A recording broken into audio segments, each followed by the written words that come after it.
My name is Neil Diamond from the South African Chamber of Commerce.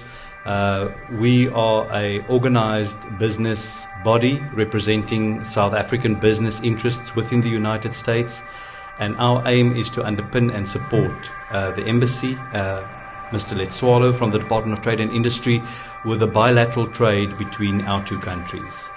One of our most prestigious products are in front of you. It's something that every South African is very proud of, and the minute that you take a sip of South African wine, it takes you back to our beautiful Cape winelands, Table Mountain, the Western Cape, but it also takes you back to each part of the country where you come from. I'm from the beautiful province of Mpumalanga, and as Mr. Hosbrook said, that's one of our tourist destinations.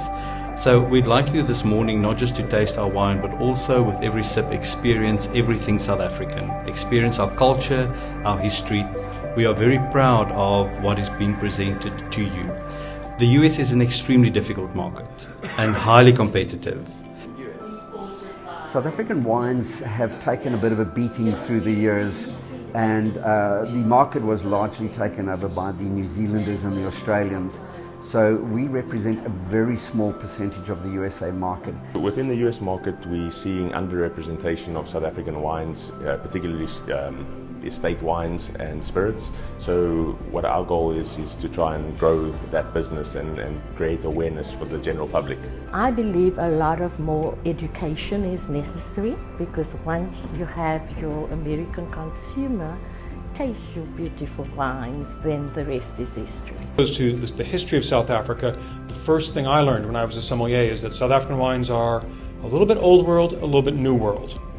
And in wine terms, that usually means it's got some of that generosity of fruit that we associate with New Zealand wines or even California wines, things like that. That's the new world. But the old world is that classic structure, that food friendliness, and that depth of character.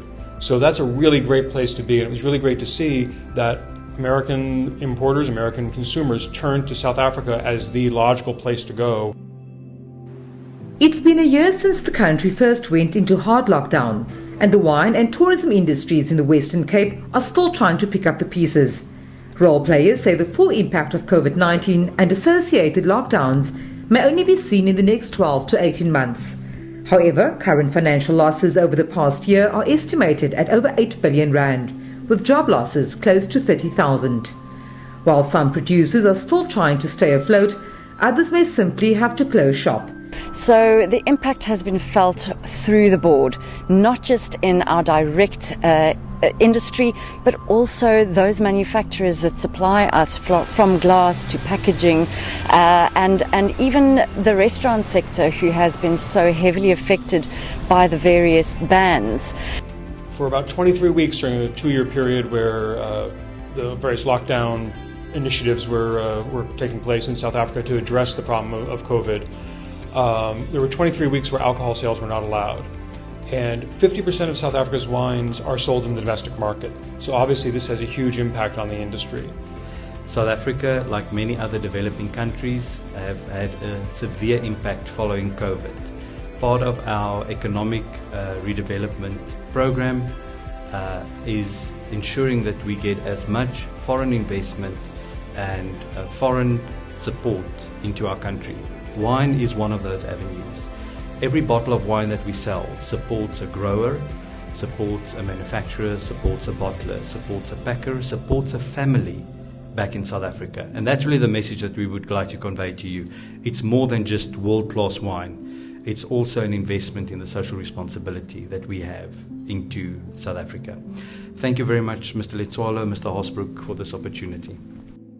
It was a pleasure today here at the embassy to be hosting an event together with the South African Chamber of Commerce in USA and Wines of South Africa to promote wines from South Africa into the US, more especially that they come duty-free into the US market under AGOA. It has been a great day today.